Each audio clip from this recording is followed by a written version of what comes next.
Boston heads back home to try and regain control of the series, while the Warriors try and steal back home court advantage. Darvin Ham is introduced as Lakers coach, and Pat Riley speaks to the media. All that and more on Locked On NBA. You are Locked On NBA, your daily NBA podcast. Part of the Locked On Podcast Network, your team every day. To Locked On NBA, your daily source for all things NBA from the Locked On Podcast Network. Thanks for making us your first listen each and every day. We're free and available on all platforms. Today's episode is brought to you by BetOnline. BetOnline has you covered this season with more props, odds, and lines than ever before. BetOnline, where the game starts. My name is Matt Moore. I'm the senior NBA writer for the Action Network and co-host of Locked On Nuggets with Adam Mares. His name's David Ramil. He is co-host of Locked On Heat. You can find him on Twitter at DRamil13, where he is just back from hearing Pat Riley challenge a local beat writer to a push-up contest, which we'll get into a little bit later. But first, David, hope you're doing well on a Monday as we record this. Want to get into some more Game 2 reactions and spin a little bit forward to Game 3. If I ask you what's your takeaway from the first two games of the NBA Finals, your takeaway is what? I don't have a clear takeaway from the first two games. From what we saw in Game 1 and Boston's ability to respond, as they so often have throughout the playoffs, finding a way to take Golden State's punch and yet say in the fourth quarter, oh, you know what? We're not ready to give up yet. And then you see them completely collapse. Jason Tatum continuing to struggle with his offense. And then, of course, Steph Curry catching fire and the Warriors doing all types of Warriors-type things, playing good defense, making crazy passes, sinking 40-footers at the buzzer, etc. I don't know that there's a clear takeaway from this. Like, it's a great series, even though it's getting the same kind of complaints that the previous Eastern Conference Finals series got, where it was, a blowout one game after the other. I don't know that there's anything that you can necessarily take away from this, at least not in my opinion. I look at both these teams. I'd say it's kind of a toss-up right now, which is, I think why both of us expected this to be a fairly long series. I said Golden State in 7 last week, and I don't see anything from the first two games that would necessarily change this. Like, Boston can certainly hold court at home. Golden State can certainly go and steal a win there. We've seen the explosive, ignitable nature of this offense for years with Steph Curry doing what he does. So that's always going to be a key ingredient in being able to win a game here and there. So I don't know that any team has a clear advantage over the others. And that's probably what you'd want out of a competitive finals. I agree. For the most part. You don't seem it. You don't seem like you do. Well, I'll say give me the hot take. Give me the hot take. I'll say this. I agree with you that it's good for a long series and that it can certainly go either way. Like, I'm not sitting here being like either team is done, but I will just tell you this. I liked Boston before the series and I like them even more now. Really? Yeah. So that I want to hear.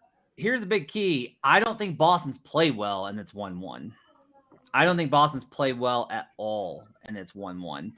Game 2 was the Celtics are going to have a number of games where they just have these turnover issues. Like they've just kind of proven that. It drives their fans nuts.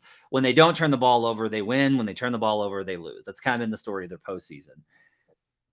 For them to win Game 1, when Golden State really played pretty well in that game as far as shooting performance, some of the expected field goal percentage stuff in that state is always a little bit wonky. It was really interesting from these two games because it essentially said that the Warriors had bad process and good results in Game 1, and they lost. And they had good process and bad results in Game 2, and they won.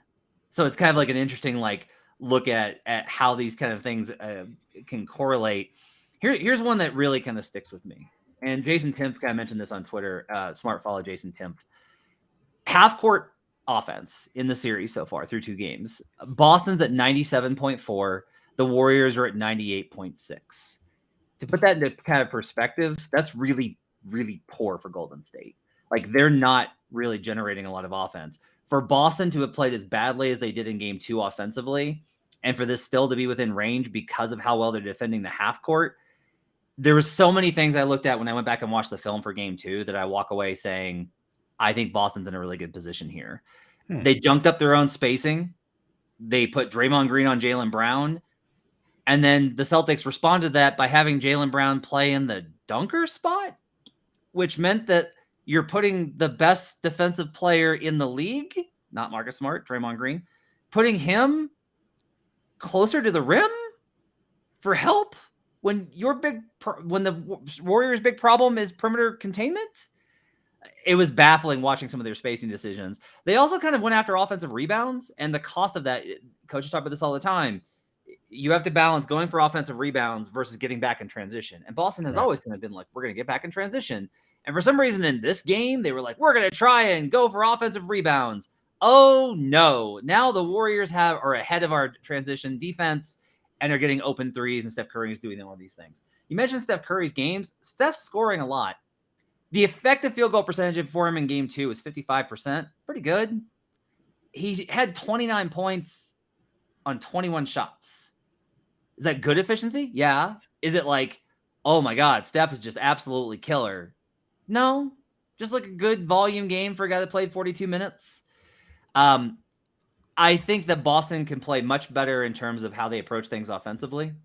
I think Boston can make some tweaks defensively, though they are challenged in a number of areas versus this team. Do I expect it to be a 5-game series? I don't. I expect it to be a 6 or game 7 series. But I will tell you that right now, I kind of am doubling down and leaning a lot towards Boston.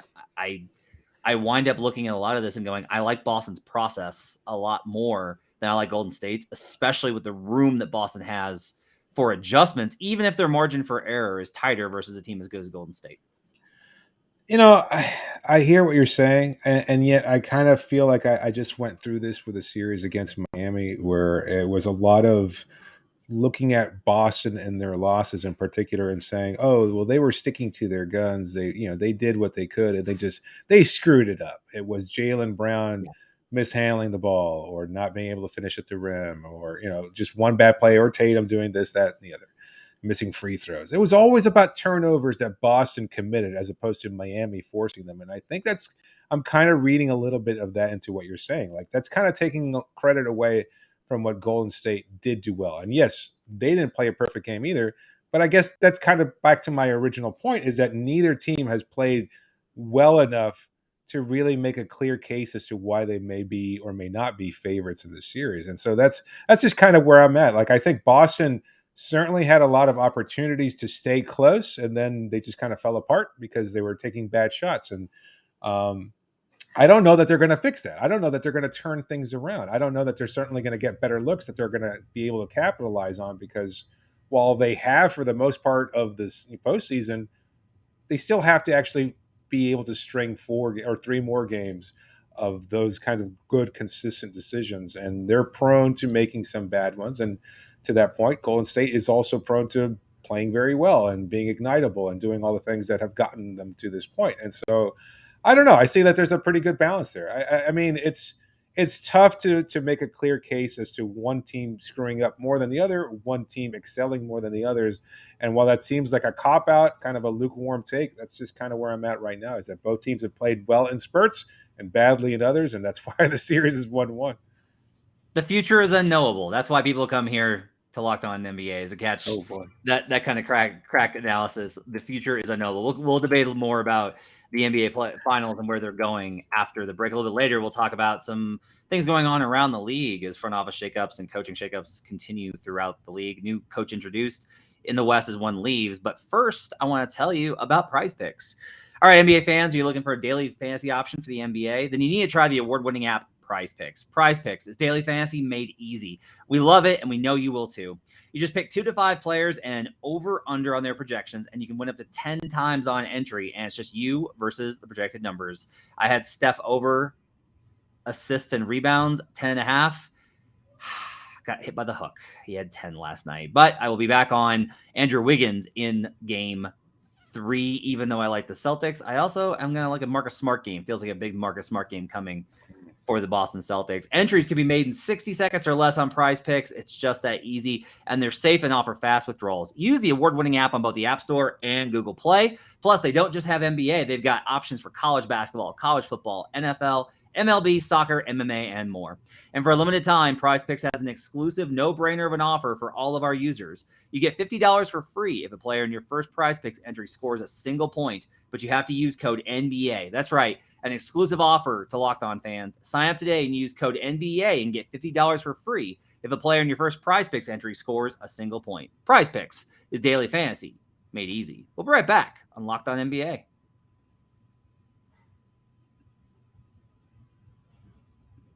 Back here on Locked On NBA, thanks for joining us and making us part of your week. We have an important favor to ask you. We put together a survey so we can learn more about listeners like you and make your favorite Locked On podcast even better.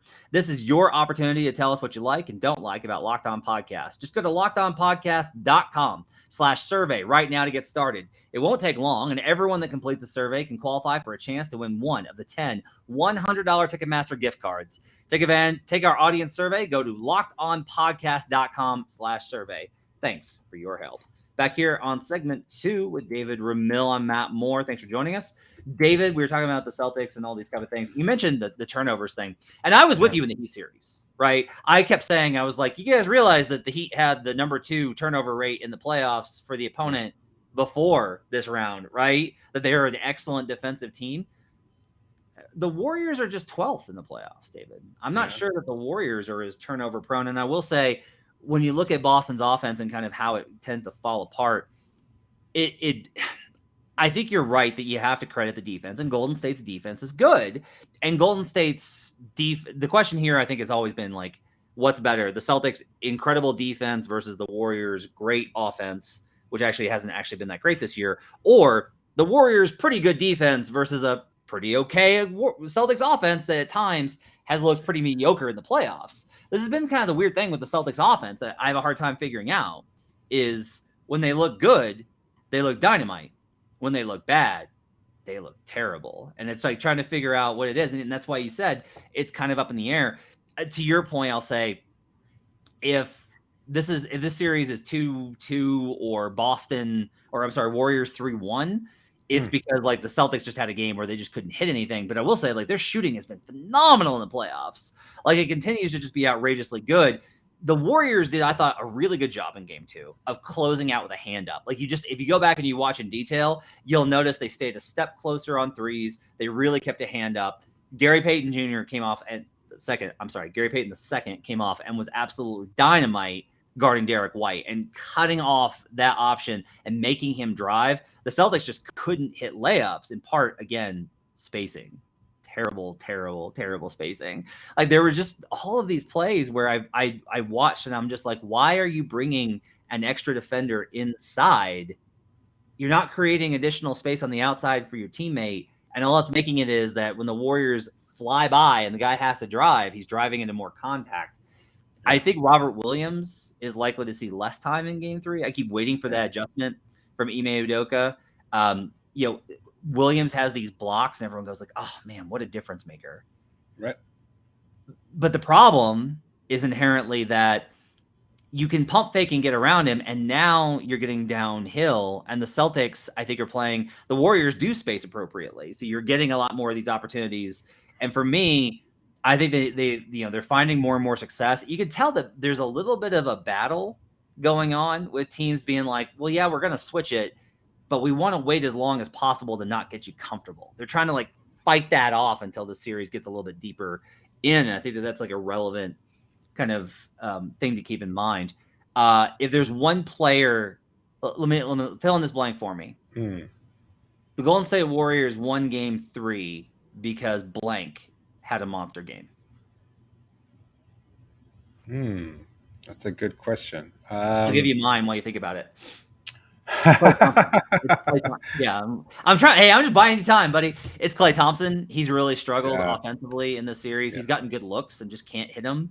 It's really weird seeing Klay Thompson, who has the greatest shooting performance I've ever seen in person, Game 6 versus the Thunder, 2016.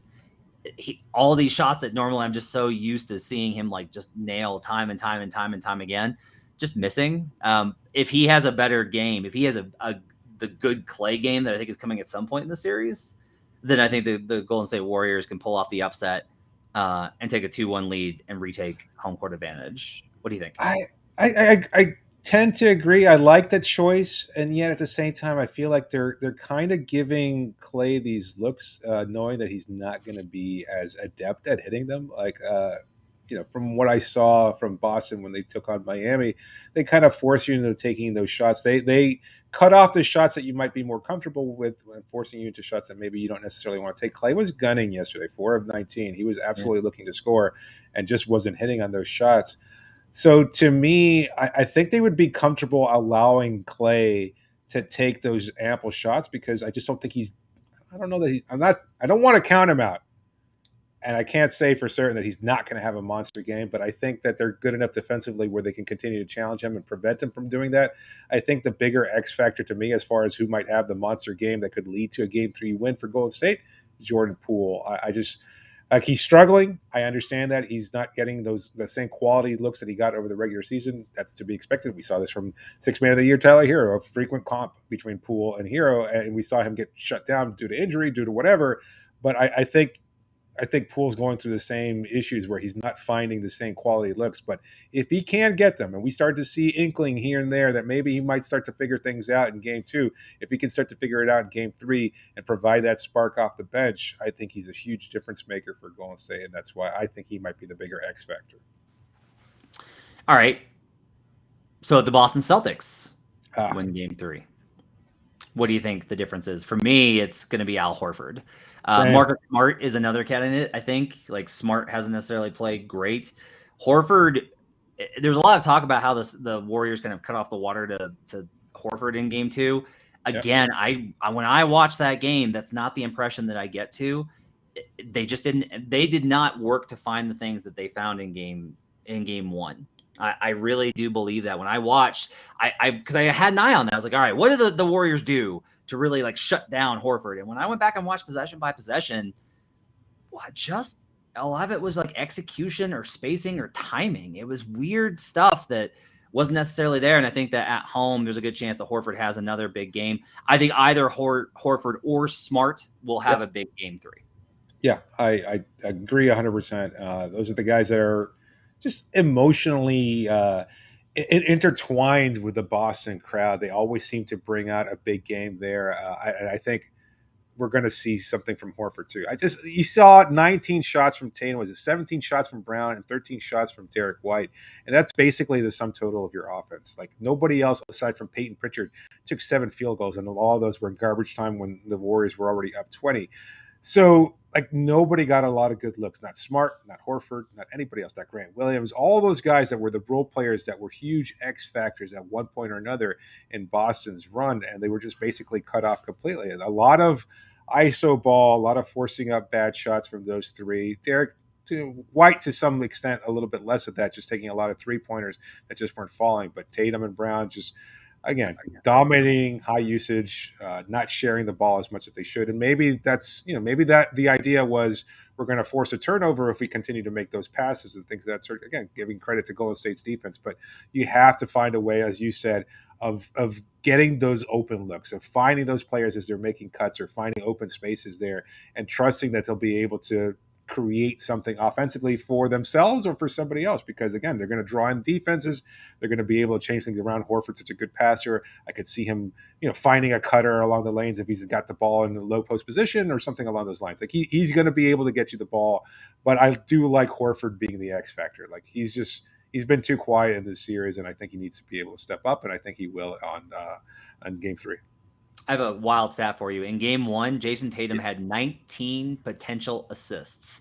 19. In Game 2, 4. Nice. 19 in Game 1, 4 in Game 2. That's a wild disparity, which, again, like, I can only kind of chalk that up to Golden State's adjustments deserve a hand in it, but boy, the Boston Celtics just did not execute offensively. He's trying too hard. And yeah, I think there's a lot of that too. Like, you could tell that he wanted to kind of get going, and he hit some of those shots. A lot of it with me for Tatum is like his offense, his scoring offense is basically, it's good because you need this in the playoffs. You need guys that can hit tough shots. Right. It's just a matter of that diet is really tough. And the Warriors are very good about basically being like, nope, you're just going to have to keep hitting tough shots. You can hit them and we're not going to bring help. Nope. We know these are low percentage. So over the course of the series, we're going to live with it. Really fascinating stuff. It's a really fascinating series. I can't wait for game 3. Does he bounce back? Does he bounce back? Do you think at home? I don't know. Like, my kind of thought process, honestly, for both teams is that they're better off if the big superstars are not the guys that have the Yeah. teammates. That's really Good what I point. think. Is that, like, if the Warriors are going to look great and play awesome, I think it's going to be Steph with 22, Clay with 20, Poole with 18, Andrew Wiggins with 18. Like, everybody gets in double figures and they're sharing the ball, and the Warriors ball is working. If the Celtics win, I think it's Tatum had an okay day. Everybody's hitting threes like in game 1, fourth quarter, but more of that for like a sustained stretch over time that they're able to generate and get breakdowns on the Warriors. Both these teams are basically testing each other's patience. It's going to get to be and we saw this with Jaylen Brown and Draymond Green, but this is going to get, I think, nastier as it goes on, just because these teams are built to annoy you on both ends of the ball, and it's tiring at the end of a long season. Let's take a break. We're going to come back and we're going to talk about the new Lakers coach being introduced. We'll talk about what Pat Riley had to say at today's press conference for the Miami Heat, and some other coaching news around the NBA. We'll do that when we come back on Locked On NBA. But first, I want to tell you about Built Bar, because Built Bar is amazing, and the most amazing thing about Built Bar is new caramel brownie bar. Don't you love a good chewy chocolatey brownie? Well, what about caramel brownie with caramel swirled on top? Oh, it's amazing. But what if I told you can have all that chewy chocolatey deliciousness plus 17 whole grams of protein? 17 grams. That's a great dose right there. And 130 calories, 17 grams of protein, and only 4 grams of sugar. That's what you get in the new caramel brownie Built Bars. I would replace regular brownie with Built's caramel brownie bar in a heartbeat. The best part, caramel brownie bars are covered in 100% chocolate, for real. You don't have to sacrifice taste for healthy when you're having a Built Bar. All Built Bars are made with collagen protein, which helps your body absorb the protein more efficiently and provides tons of health benefits. There's millions of reasons you should try Built Bar, but for now, let's just say the caramel brownie bar will rock your world. That's not an understatement. Go to Built.com and use promo code LOCKED15 and you'll get 15% off your order. That's use promo code LOCKED15 for 15% off at Built.com. We'll be right back on Locked On NBA. Thanks for making Locked On NBA your first listen every day. Make sure to check out the Locked On NBA Big Board. It's got host Rafael Barlow from NBA Draft Junkies and author of the NBA Big Board newsletter, joined by Richard Stamen, Sam Ferris, and Leif Thuling, giving fans an in-depth look at the NBA draft, mock draft, player rankings, and of course the big boards. It's free and available wherever you get podcasts. We're doing our Locked On NBA mock draft. I took a player that had actually withdrawn from the NBA draft with my first pick, so they very thankfully let me pick another player. I was basically, after I pulled off a trade, though, so I don't really care about the pick for the Nuggets. I care about the trade. You can catch that when we release the Locked On NBA mock draft. David, I want to start this last segment and give you some room to talk about. Pat Riley doesn't talk with the media all the time anymore. Nope. But when he does, it's always really interesting. A Hall of Famer, legend, one of the most famous people in NBA history, Pat Riley. What was your big takeaway from Pat Riley's season-ending press conference today? I know that Pat's not exactly going to give you the goods, but what did you really kind of take away from the presser today? I'm sure you can find out more about that over at Locked On Heat as well. Yeah, reading between the lines, I think Pat Riley certainly wants to make an upgrade. I think he's much more invested. Like it was immediate to me as I'm sitting in there watching Riley talk, and I've done this a few times, and hearing him, and there's always just enough grains of truth mixed into just a whole lot of everything. Because again, after 50-something years of basketball, he knows a lot, and he can go on a tangent here and there. Again, as you mentioned earlier in the show, challenging reporters to a push-up contest, somewhat half-jokingly, but you never can tell with Schenectady-born Pat Riley. I think he'd actually would have gone through with it if the reporter had taken up on it. But very optimistic about this past season, talking about, look, we need to be able to find more internal development. Maybe Tyler Hero can be that secondary scorer to complement Jimmy Butler. That Bam Adebayo certainly has room for improvement, but he's already continued to improve. Even talking up guys like PJ Tucker, calling him a cornerstone of the franchise. It's just everybody. Duncan Robinson, still a valuable player. Victor Oladipo, we'd love to have him back, et cetera, et cetera. And yet, this is Pat Riley. I'll never forget in 2003 when Lamar Odom was basically, well, they've tricked Donald Sterling and the Los Angeles Clippers into re-signing Elton Brand just so they can lure Lamar Odom away from that team. And Lamar is talking glowingly about coming to Pat Riley, and he's a father figure to me. And they go into playoffs there that first year of Dwayne Wade's rookie campaign, and it's this building, something for the future. And then they ship out Lamar the next year for Shaquille O'Neal when he gets disgruntled. Like, that's just the whole MO from Pat Riley and the Miami Heat front office. It's not, they want to win championships. That's ultimately the goal. And so while at the same time, like, he was talking up what a great season he was, there is a bigger picture here that they're always looking to get a title, and they need to be able to capitalize on Jimmy Butler's window of opportunity. And who knows how long that'll be open, with the Celtics showing that they can be a really, really good team, a title contending team, with Giannis still being Giannis, and who knows what happens in Philadelphia, et cetera. It gets much, much harder to be able to capitalize on that short window. And so they need to be able to get that superstar. I don't know who that name is. It's not Russell Westbrook, Matt. Sorry to disappoint you. He's not going to be the answer for Miami. Is it Donovan Mitchell? Who knows? I'm not sure. I don't think it's Bradley Beal either, but I don't know. That's the biggest takeaway from me, is that he's happy with what this team achieved, and he's certainly looking to do more. Well, look, he commented that Kyle Lowry's conditioning was not what it needed to be in this game or in the season. You know who's in really good condition? Always in really good condition is Russell Westbrook. Really good condition. Guy keeps his body right.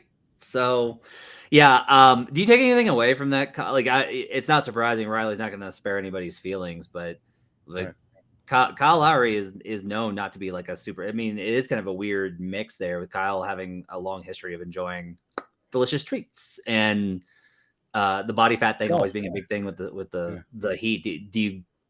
I guess I'll just ask this: would it shock you if the Heat made a change from Lowry based off of how the season went? No, it would not. It's tough because there's that close friendship with Jimmy Butler, and I think that's the thing that lured him here ultimately.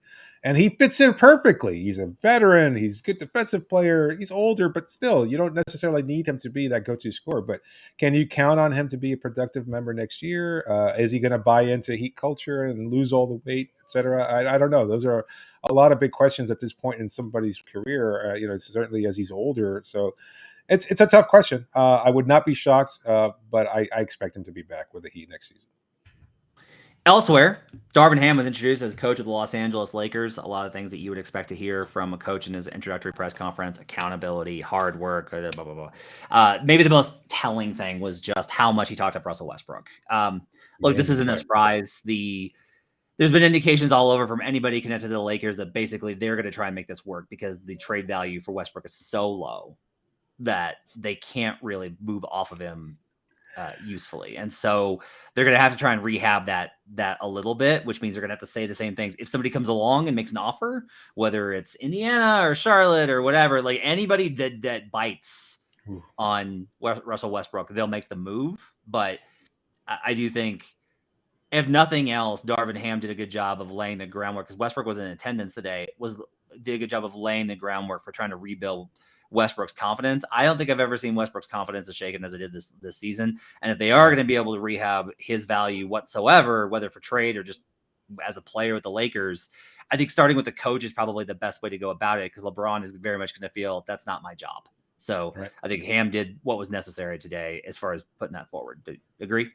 Yeah, no, I mean, it's perfect. As we talked about when we broke down his hiring, like as a former player, having gone through that issue of aging and understanding that it takes some kind of change and adaptation as you get older in your career, if you want to continue to be productive, Ham is a perfect choice, something that Frank Vogel could never empathize with because he just never went through it. And so, likely he did empathize with it, but he can't explain it. He can't, say from experience, I went through this part of the process. Ham can. He's able to establish that connection right away. I think it's going to continue to build into something. What it is, we'll find out soon enough. Rasheed Wallace is joining the Lakers. That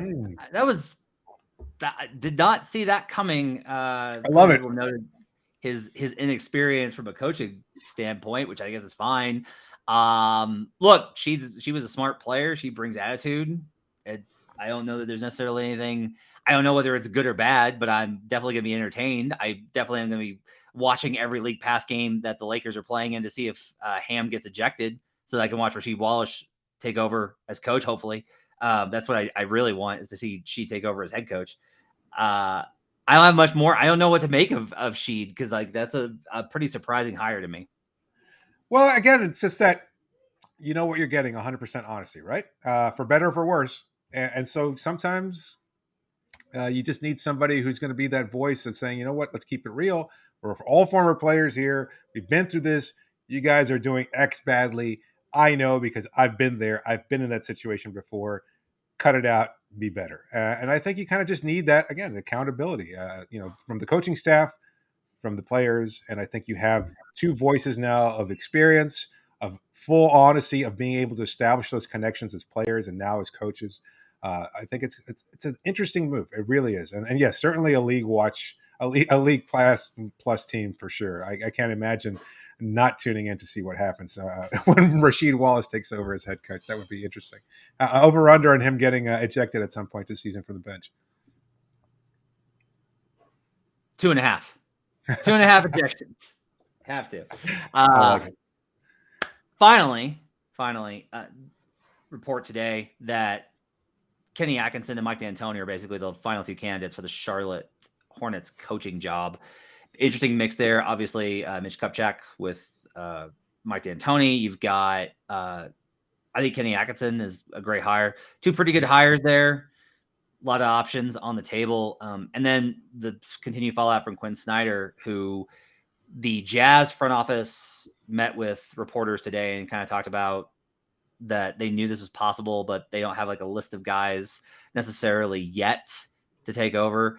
A lot of speculation that Quin Snyder's move may be to sit out a year and then potentially take over the Spurs job if Coach Popovich retires. That's kind of the going scuttlebutt. Do you have a reaction to any of those coaching moves? I don't see the D'Antoni fit in Charlotte unless you're going to try and run it back. Another team that puts up a lot of points. That wasn't their problem under Borrego. So I mean, they need something a little different. And so I think Atkinson winds up getting that job. But I wouldn't be surprised for Michael Jordan either. So other than that, no real takeaway. I'm curious to see who winds up coaching Utah after they trade Rudy Gobert too.